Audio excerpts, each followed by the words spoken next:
নেশামুক্ত ত্রিপুরার পাশাপাশি হিংসামুক্ত ত্রিপুরা গড়ার উপর জোর দিতে হবে। হিংসামুক্ত ত্রিপুরা গড়তে পারলে সকলে যে কোনো সময় বাড়ি থেকে বের হতে পারবে, কাজ করতে পারবে। সোমবার সরকারি বাসভবনে মহিলাদের কাছ থেকে রাখি নেওয়ার পর এমনটা বলেন রাজ্যের মুখ্যমন্ত্রী ডাক্তার মানিক সাহা।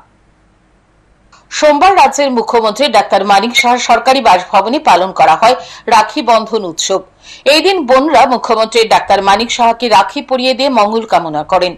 এদিন সকালে মুখ্যমন্ত্রীর সরকারি বাসভবনে গিয়ে মুখ্যমন্ত্রীকে রাখি পরিয়ে দেন মহিলারা।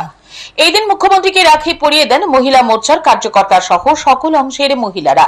পরে মুখ্যমন্ত্রী সাংবাদিকদের সাথে সাক্ষাৎকারে রাখি বন্ধন উৎসব উপলক্ষে সকল অংশের মহিলাদের শুভেচ্ছা জানান। তিনি বলেন, মোট জনসংখ্যার অর্ধেক হচ্ছে মহিলা। অনেকে মনে করে মহিলারা শুধু ঘরের কাজে নিয়োজিত থাকবে।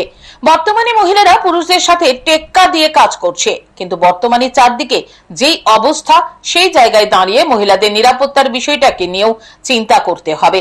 সরকার চাইছে ত্রিপুরা রাজ্যে আইনের শাসন প্রতিষ্ঠা করতে। মাঝে মাঝে কিছু বিক্ষিপ্ত ঘটনা ঘটে, সরকার সেই সকল ঘটনার দিকে সর্বদা নজর রাখে। সরকার সর্বদা নেশামুক্ত ত্রিপুরার কথা বলে। বর্তমানে হিংসামুক্ত ত্রিপুরার কথা বলা প্রয়োজন।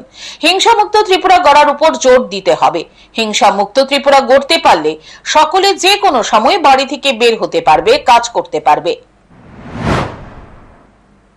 আমার মনে হয় এখন হিংসামুক্ত ত্রিপুরা বলা উচিত আমাদের। তো আমাদের একটা ড্রাইভ দিতে হবে হিংসামুক্ত ত্রিপুরা, এবং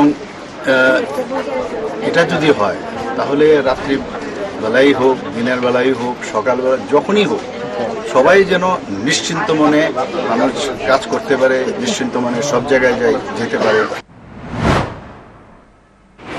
রাজ্যের মুখ্যমন্ত্রীকে রাখি পরাতে পেরে খুশি মহিলারাও। এদিন মুখ্যমন্ত্রীকে রাখি পরানোর জন্য মুখ্যমন্ত্রীর সরকারি বাসভবনে সকাল থেকে ভিড় জমান বহু মহিলা। বোনদের কাছ থেকে রাখি নেওয়ার পর মুখ্যমন্ত্রী এদিন মহিলাদের স্বার্থে কাজ করার অঙ্গীকারবদ্ধ হন। Bureau report, news today.